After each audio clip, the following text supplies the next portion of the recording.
Sudah mulai mati. Pasti ada guna gula saya terima. Allahi tawakal Rabbana ta'ala bainana wa baina qaumina bil haqqi wa anta khairul fatihin. Allah menciptakan alam ini bermacam-macam, ada makrokismis, ada mikrokismis. Makrokismis itu matahari, planet, dan bintang-bintang yang lain. Mikrokismis itu yang kecil-kecil, bakteri, virus, parasit, dan sebagainya. Sebelumnya masih ada alam yang lain yang disebut, yaitu alam goib. Tidak ada bahasa Inggrisnya. Tadi yang besar makrokismis, yang kecil mikrokismis atau mikrokosmis. Ada alam yang lain di sini, alam goib, alam goib. Allah menciptakan makhluk juga ada berbeda-beda. Yang terang nyata itu manusia dengan segala perasaan. Ada namanya bangsa manusia, ada bangsa malaikat. Seperti itu kita sudah bahas. Dan ada bangsa jin. Di antara ketiga ini manusia, jin, malaikat, ada lagi makhluk yang lain. Kalau dalam biologi disebut makhluk hidup dan makhluk tak hidup. Makhluk hidup contohnya manusia, hewan, tanaman. Makhluk tak hidup contohnya batu. Tetapi ada juga yang tidak ada di antara kedua. Hidup bukan, mati juga bukan. Contohnya telur. Telur itu makhluk mati karena tidak memiliki sifat-sifat sebagai makhluk hidup. Tetapi kalau telur ini dikempit selama 21 hari, jadi ayam. Jadi pertanyaannya, telur ini makhluk hidup atau makhluk mati? Sulit sekarang. Tengah-tengah. Seperti itulah virus. Virus itu tidak bisa dimasukkan makhluk hidup atau makhluk mati. Ini makhluk di antara. Tidak jelas karena tidak memenuhi syarat-syarat makhluk hidup. Syarat makhluk hidup itu bergerak, makan, minum, berkembang biak. Virus tidak. Tetapi virus kalau diberi kesempatan dia hidup. Seperti telur tadi. Virus itu hidupnya bisa di daerah yang sangat kering, bisa di daerah basah. Dan ada virus yang tempatnya di tempat-tempat lembab di dalam darah manusia. Kalau dia keluar dari darah manusia maka dia tidak bisa hidup. Contoh virus HIV, AIDS. Yang benar virus HIV. Virus HIV itu hanya bisa hidup di dalam tubuh manusia. Kalau dikeluarkan maka dia mati.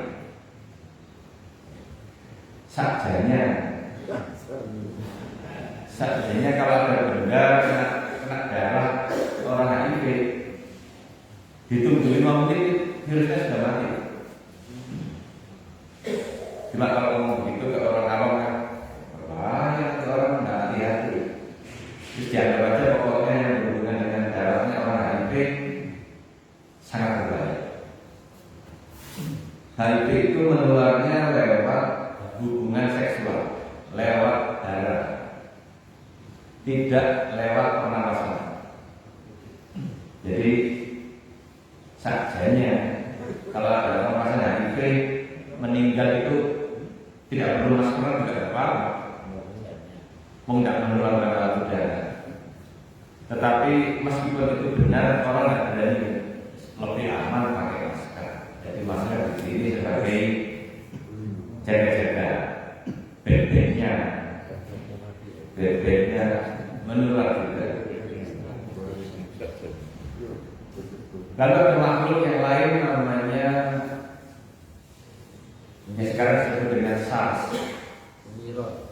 Uniknya virus yang ada di dalam pernapasan ini, kalau kita lihat urut-urutannya dimulai dari SARS.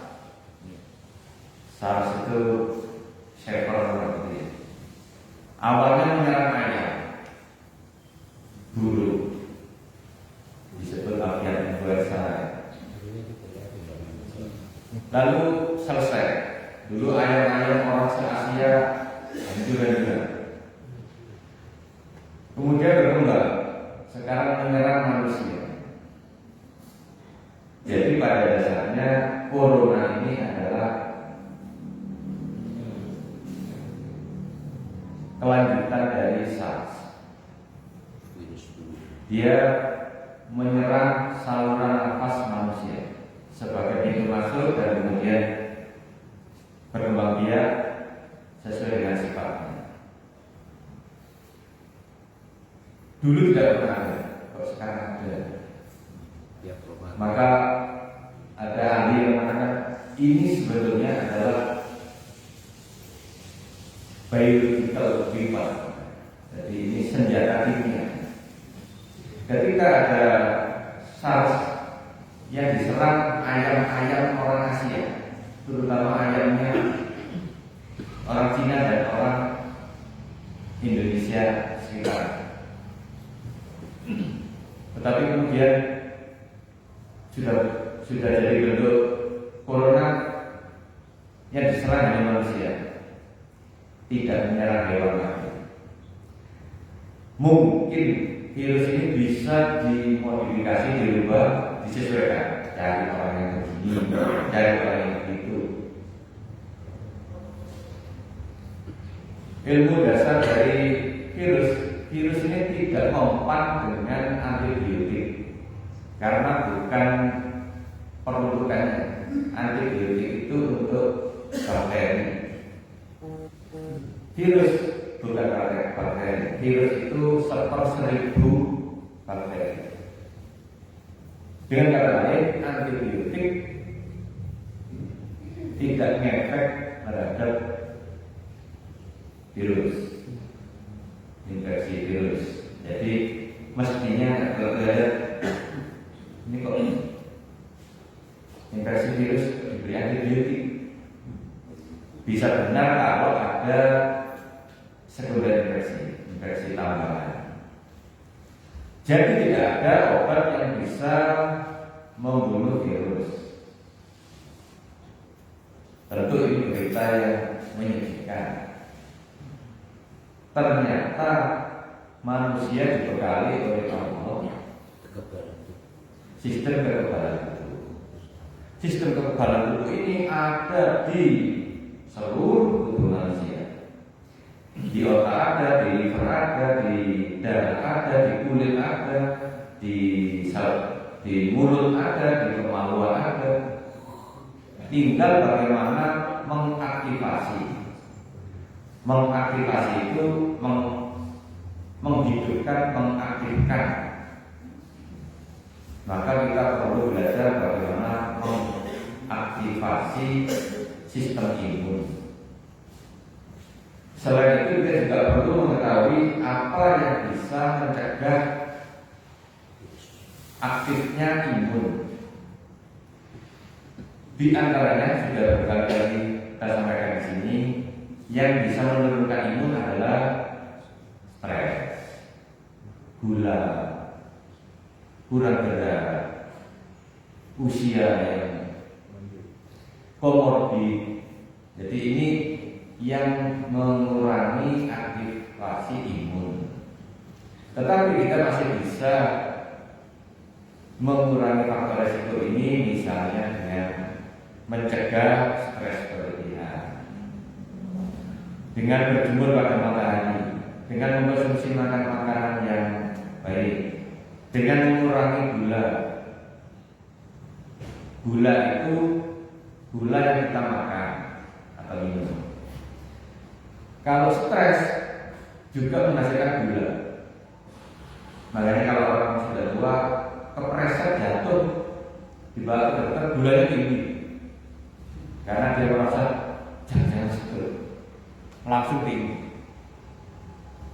Karena itu orang perlu ditenangkan. Tenang bukan berarti lengah. Karena itu kita ambil jalan tengah. Yang memakai masker itu lebih baik, yang tidak pakai masker juga kita hargai. Memakai masker itu pada area publik, apalagi di rumah sakit, maskernya sebaiknya double. Tetapi kalau tidak ada manusia yang lain, tidak perlu pakai masker. Kalau di pantai, di atas gunung, di dalam kamar sendirian, menurut saya tidak perlu pakai masker. Olahraga jangan pakai masker. Pucet olahraga pakai masker. Hati-hati yang berlebihan. Apakah bisa disamakan? Nabi melarang meniup makanan, tidak boleh. Kalau masker bukan kayak sama dengan ditiup, itu disedot lagi. Ya itu saya kata. Selanjutnya, virus ini menyerang saluran nafas. Kenapa pasien COVID bisa meninggal dunia? Ini ada satu virus kecil masuk ke saluran nafas hidung, kemudian ke saluran nafas berhembus ke paru-paru. Oleh saluran nafas dia dilihat, penjahat, lalu direspon dengan meningkatkan imun dan mengeluarkan lendir. Lendir ini gunanya untuk menangkap, ya, seperti kalau orang mencari burung kan di mulut. Sistem lendir ini sudah berjalan bertahun-tahun, berpuluh-puluh tahun. Makanya kita kalau bangun tidur kan, itu di dalamnya banyak bakteri dan virus. Siapa yang menangkap? Lendir. Selain lendir juga ada bulu-bulu silia, bulu-bulu dari saluran nafas. Bulu-bulu ini bergeraknya begini, kayak orang membawa pendusa itu yang dari belakang ke depan kan ada meninggal saking terkenalnya beliau. Pendusanya orangnya tidak berjalan, pendusanya yang berjalan, karena berjalan terus. Lendir seperti itu tetapi kalau dia sudah kebanyakan merokok, bulu-bulunya itu sudah hangus besar, maka lendirnya tidak bisa keluar, susah keluar. Kalau batuk, materi, tapi tidak keluar. Ini kalau dibiarkan lendirnya bakterinya berkembang biak, namanya pneumonia. Dan itu banyak mengenai lansia. Maka lansia perlu latihan batuk efektif, perlu latihan memposisikan paru-parunya di bawah, posisi jumping, posisi sujud. Ini baik untuk membantu aliran lendir-lendir tadi yang ada. Berjemur di bawah matahari sangat baik. Meskipun masih perdebatan yang baik pagi apa siang. Menurut saya pagi. Ini UV, ultraviolet. Tapi ada juga berpendapat baik jam 12 siang, jadi virusnya mati kepanasan. Banding saya, dia lebih ke kasur siang-siang. Pendapat ini boleh-boleh saja. Kembali ke virus, begitu dia masuk ke dalam saluran nafas, tubuh merespon. Cuma yang namanya merespon ada yang merespon ringan, merespon sedang, merespon berat, dan merespon berlebihan. Yang merespon berlebihan maka terjadi lendirnya numpuk di dalam saluran nafas. Saking banyaknya orangnya serasa tenggelam di dalam air. Jadi meninggalnya pasien COVID karena kesukaan lendirnya sendiri. Tentu meninggal yang tidak nyaman. Kalau ini benar maka pengobatannya dimasukkan saja selang, terus disedot,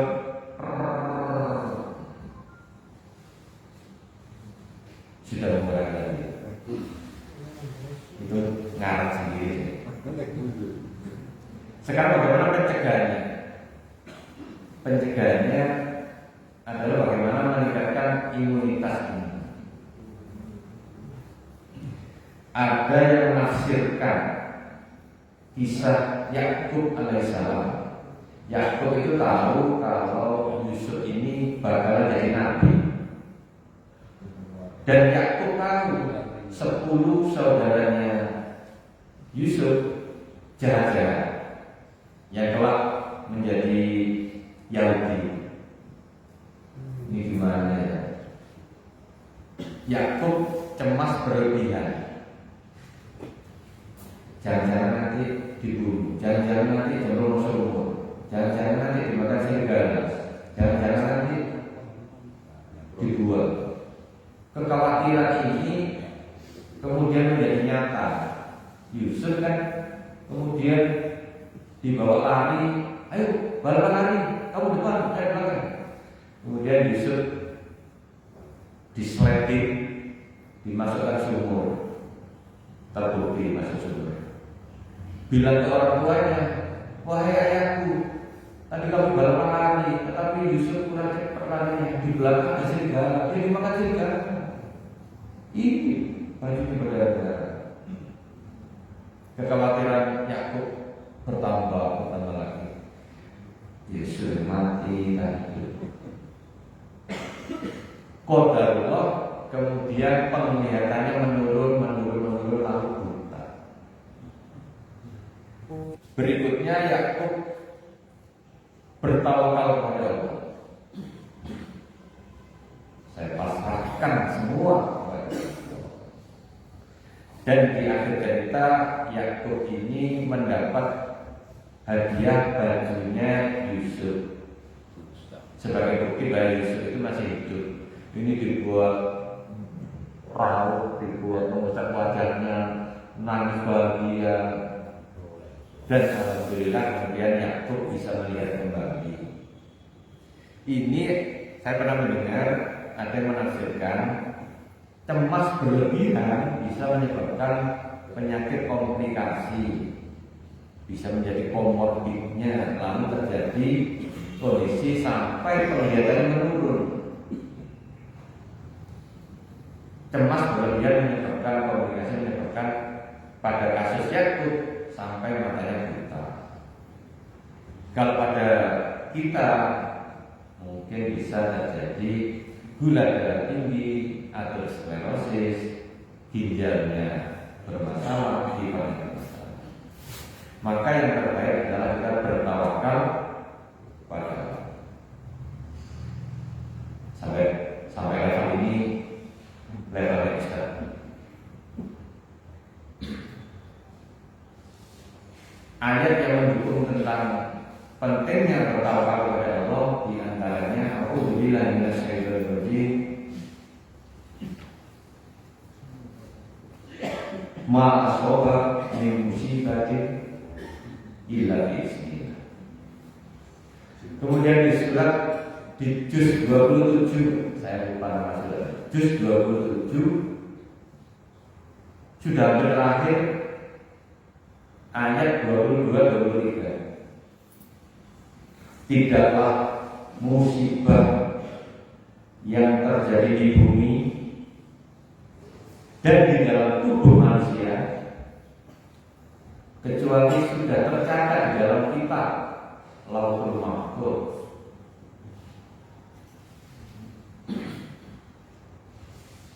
Surat 27 terakhir.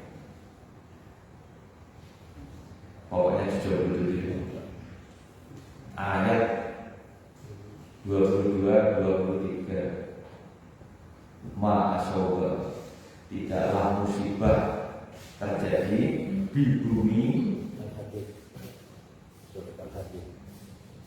Al-Hadid besi ya. Yang menarik adalah ini, yang terjadi di bumi dan di dalam tubuh kamu, dalam tubuh kalian sudah dinaris di dalam kitab.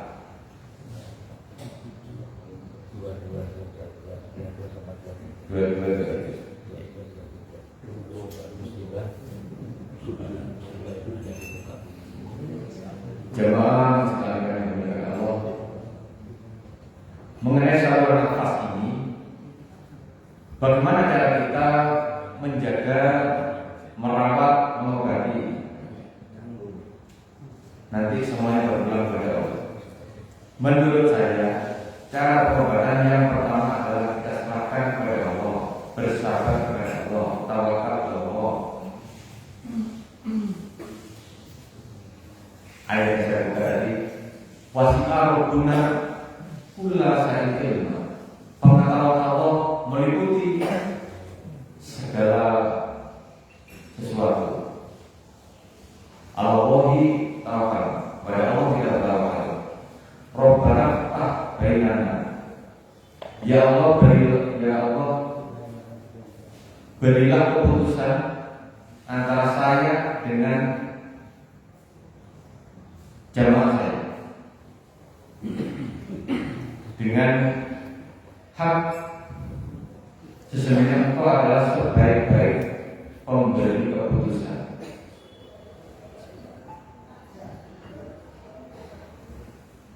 Ini ayat tentang apa? Tapi saya sering mendengar kiai-kiai itu dalam pembukaannya atau di dalam doanya menyatakan ayat ini. Rabbana fa'ah bainana wa baina qaumina bil haqqi wa anta khairul fatihin. Artinya juga masalah, Engkaulah sebaik-baik pengambil keputusan. Sepengetahuan saya, meskipun ini tidak dilakukan penelitian secara baik dan benar, untuk saluran nafas pengobatan terbaik adalah as-saut.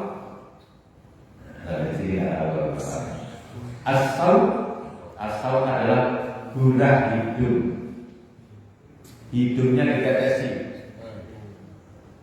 terus dibiarkan aja nanti lendirnya keluar. Dari pengalaman saya belasan atau puluhan kali, ada yang bersin 15 kali, ada yang 25 kali, ada yang tidak bersin tetapi lendirnya ini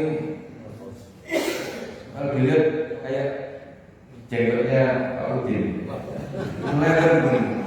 Dan yang dilepas dibiarkan saja begitu.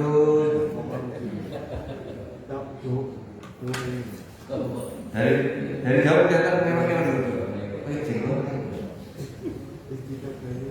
Ada yang lendirnya benih, ini menunjukkan dia dalam sehat. Ada yang kekuning-kuningan. Menurut teman saya ada juga yang sampai kemerah-merah. Ada pasien TBC bahkan agak hitam-hitam. Dan setelah orang digurah hidup, Masya Allah, rasanya enak, badan enak, saluran nafasnya. Umpama sama-sama ikhtiar gambling, ikhtiar yang ada gamblingnya, daripada dipasang sungkup dan orang takut karena pemakai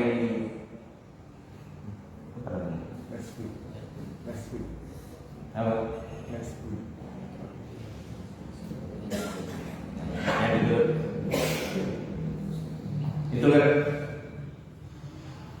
yang hidup tidak banyak. Apakah alat ini, apakah karena sudah parah, itu sudut lanjutnya sudah banyak.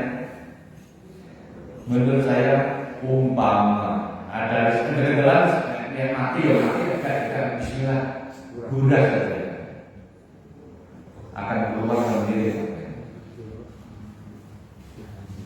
Ini asumsi saya. Dan alhamdulillah beberapa pasien yang mengalami saluran nafas tidak enak, dia sudah halu, setelah dilakukan gula, alhamdulillah membaik. Jadi menurut saya, menurut dari wacana dengan percaya juga awal tidak percaya juga tidak apa-apa. Ini kan kita menggali ilmu pengetahuan dari kitab. Yang kedua, berbekam. Berbekam ini sudah tidak dilakukan lagi. Bahkan ada yang bernama pengobatan langit, karena yang menyuruh berbekam itu adalah malaikat. Tidaklah aku melewati sekumpulan malaikat pada malam aku diisrokan illa qalu ya Muhammad mur mataka bil hijab. Jadi malaikat ada bergerombol, Nabi Muhammad berjalan didampingi oleh Jibril. Malaikat itu pada mobil, ya Muhammad mur mataka, ya Muhammad mur mataka bil hijab. Pertanyaannya ngapain ya malaikat? Perlu-perlunya menyuruh berbekam itu tidak masuk akal. Tapi apakah semua harus dengan akal? Tetapi hadis ini mutafakun alaih. Tidak perlu diperdebatkan lagi. Kita terima saja bahwa malaikat pada malam diisrokan mengatakan ya Muhammad mur umataka bil hijab. Wahai Muhammad, perintahkan umatmu berbekam.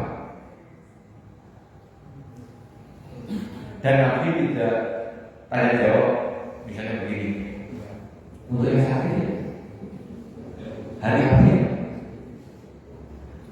diperintahkan berbekam itu. Jadi bekam itu SK-nya turun bersamaan dengan turunnya SK sholat 5 waktu. Ibaratnya di dalam ruangan khusus namanya Sidratul Muntaha, Nabi Muhammad mendapat SK langsung dari Allah Ta'ala. Lalu perjalanan berangkat atau pulangnya bertemu dengan sekumpulan mereka mengatakan memerintahkan untuk berbekam. Maka kita terima berbekam itu sebagai tindakan sunnah. Begini juga banyak tantangannya. Ada ustaz yang tidak tahu kenapa ustaz dokter membuat tulisan yang isinya membantah hadis ini. Judulnya begini, siapa bilang bekam itu sunnah? Isinya tidak pantas sebagai orang Islam. Kalau memang dia tidak suka, dia sudah diam saja. Begitu, moga-moga Allah segera memberikan hidayah. Karena ini mudah dipakai oleh nakes-nakes yang lain. Dokter ustaz ini.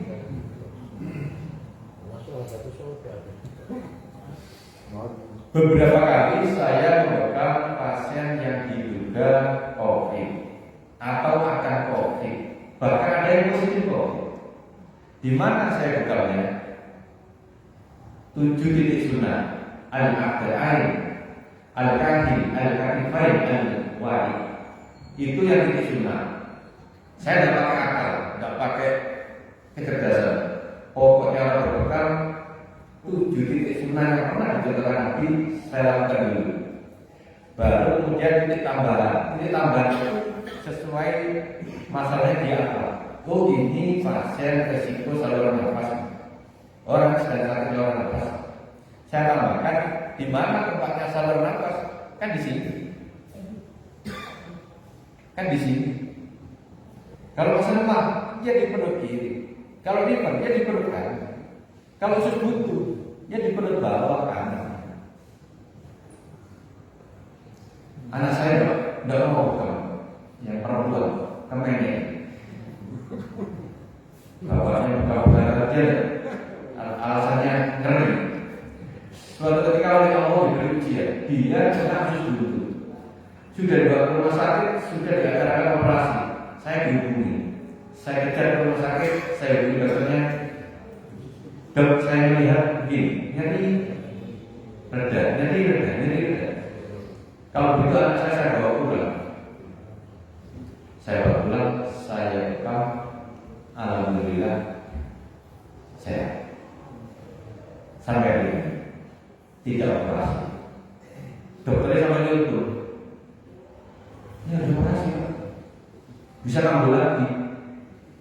Makasih, tapi mohon izin saya mengambil keputusan saya bukan. Bukannya di mana?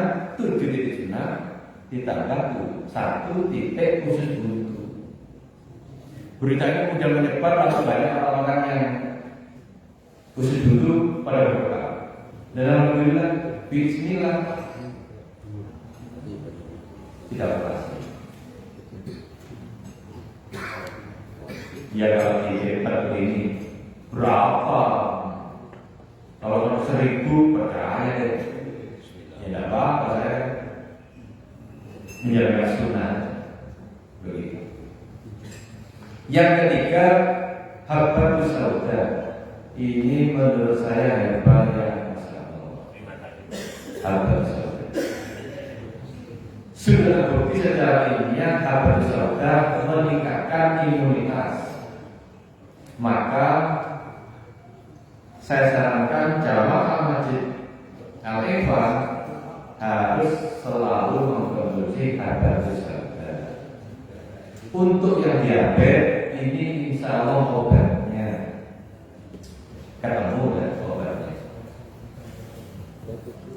Pernah saya coba, saya mengkonsumsi habbatus sauda secara teratur 3 kali sehari.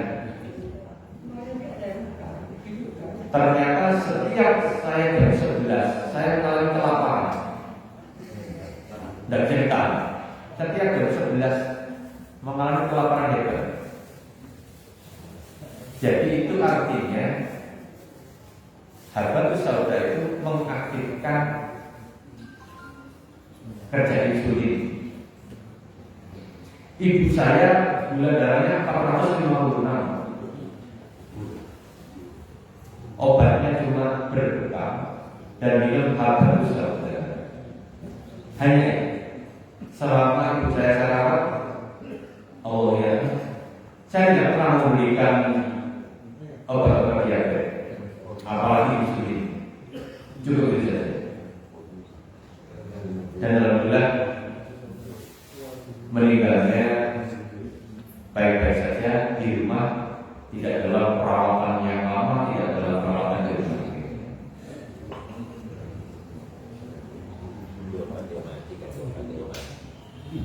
Jadi ada 3 itu. Yang pertama gula hidung, kemudian gula hidung tidak harus tunggu sakit. Yang dulu mantan perokok, jangan hanya ya Allah saya tobat, ya Allah saya tobat. Perlu ikhtiar fisik. Gula hidung. Karena kita tidak tahu, ini kan tidak pernah berhenti itu kita kemasukan ke dalam dada. Perlu gula hidung. Kedua berkah. Yang ketiga habbatus sauda. Yang lain-lainnya insya Allah juga sangat baik. Misalnya madu, zaitun, jahe. Kalau dilihat di internet, herbal untuk saluran nafas, jahe kedua. Jaya keluar nomor 1. Ya, pokoknya Jaya. Kalau di Indonesia ini kalau saking kayanya ada Jaya yang kalah. Kode itu ya pastinya kan kode. Di Indonesia kode putih.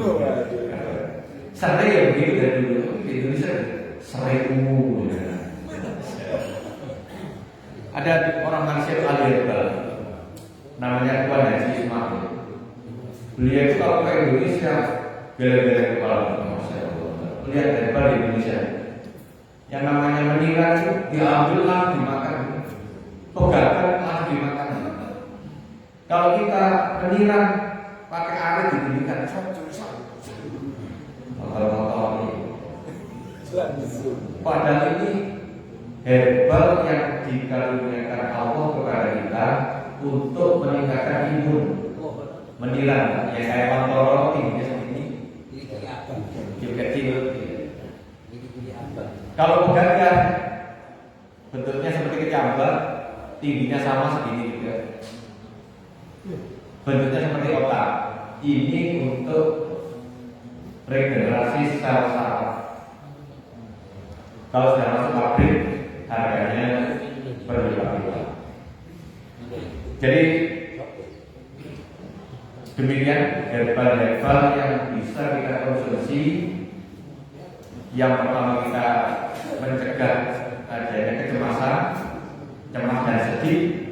Sebagaimana di dalam Al-Quran, wali Allah tidak ada kesedihan pada mereka dan tidak ada ketakutan pada mereka dan tidak pula bersedih hati. Kemudian melakukan ikhtiar preventif promotif dengan gula hidup, dengan berbekal habur sodok, madu, zaitun, jahe dan lain sebagainya. Masih banyak jalan-jalan untuk menuju sehat. Apalagi ditambah dengan berat badan, peregangan, berjalan 4 km per hari. Senyampang masih bisa berjalan, mari perbanyak berjalan. Berdiri sangat baik.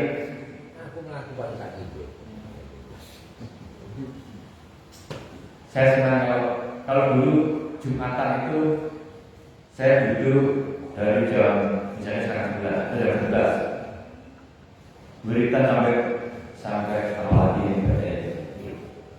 Sekarang saya buat sholat, saya baca surat-surat yang saya hafal, berdiri terus. Tentu saja kamu justru di sini saya Nabi Muhammad itu kan turun panjang berdiri, sholat malamnya berdirinya lama, sampai gravitasi pembudalannya itu banyak ke bawah, jadi kakinya bengkak-bengkak. Kira-kira sholatnya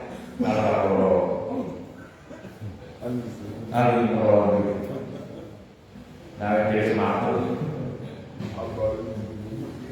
Jadi memperbanyak berdiri kalau Jumatan contohnya, daripada duduk berzikir, karena lebih baik berdiri berzikir.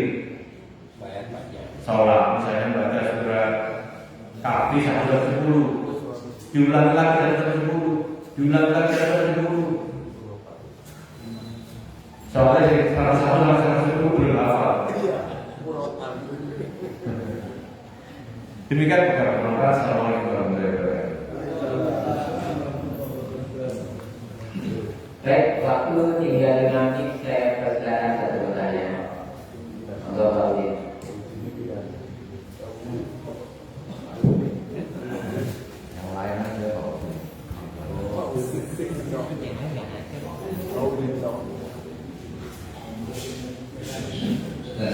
Saya tertarik dengan bulan ini apa berdasarkan ilmu dari ulama atau memang ahli-ahli global atau memang berdasarkan di kalau tadi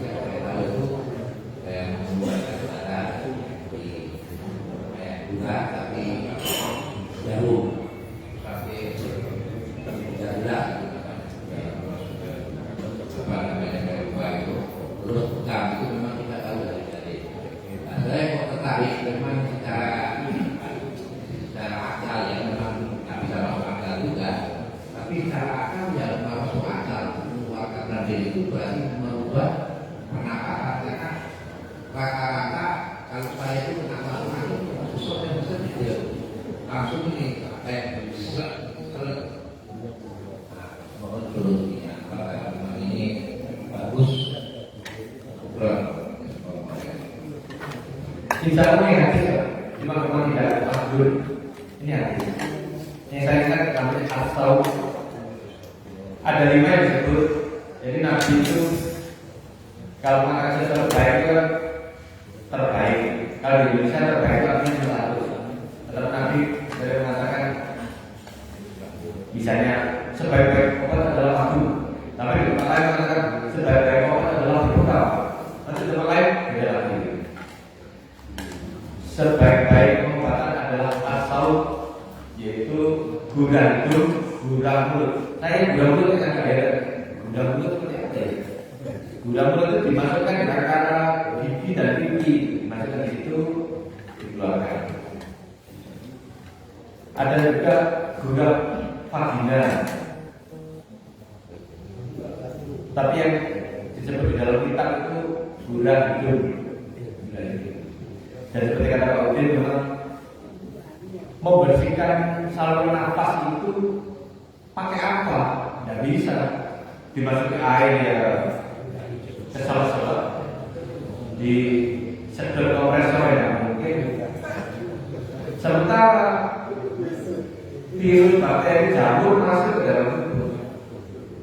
Contoh, kita ini sering ada kue terus dicium dulu. Padahal ini bisa jadi ada jamur masuk ke dalam itu. Jamur itu takut pada matahari. Maka kalau kita ada jamur masuk saluran itu, dia kan bisa berkembang juga. Mencium bunga tidak baik. Jalan-jalan bunga, ambil cium, ulang-ulang ini berbahaya. Ada yang alergi loh. Dan yang berbahaya adalah kalau ada jamur. Maka gula hidung ini insya Allah sangat baik. Sebenarnya ringan saja, cuma ditetesi 2-3 tetes kanan kiri itu pun hanya sampai di sini. Tapi nanti akan ke intelektual. Tetapi yang menarik, kalau sudah bulat terus diniati untuk ditunggu sampai seberapa, insya Allah akan keluar lendir-lendirnya karena gravitasi. Pokoknya jangan disisihkan, jangan begini, ini tidak boleh, dibiarkan saja. Karena nanti antar lendir-lendir itu bergandengan tangan, gandeng ini, nanti tarik semua keluar semua. Makanya orang-orang Polri itu kalau mau lomba gula itu supaya bersih. Yang namanya hidung itu tidak hanya ini hidung. Di dalam sini ada ini kan juga rongga hidung, namanya sinus. Ini kalau ini bersih, suara bisa kayak gelombang empuk, kumnya itu bagus. Suara bersih. Beberapa artis ada yang dulu korik menjadi artis rock top, Mersani contohnya. Dulu korik kemudian jadi penyanyi rock top rocknya. Yang benar mestinya dulu rocker, sekarang korik itu mestinya. Minat dulu mah gelap dulu mestinya dari gelap terang, bukan mintur gelap dulu dari terang menuju gelap. Begitu baik, karena waktunya sudah cukup, mari kita akhiri kajian ini dengan membaca hamdalah bersama-sama. Alhamdulillah. Informasi buat besok pagi kajian insya Allah akan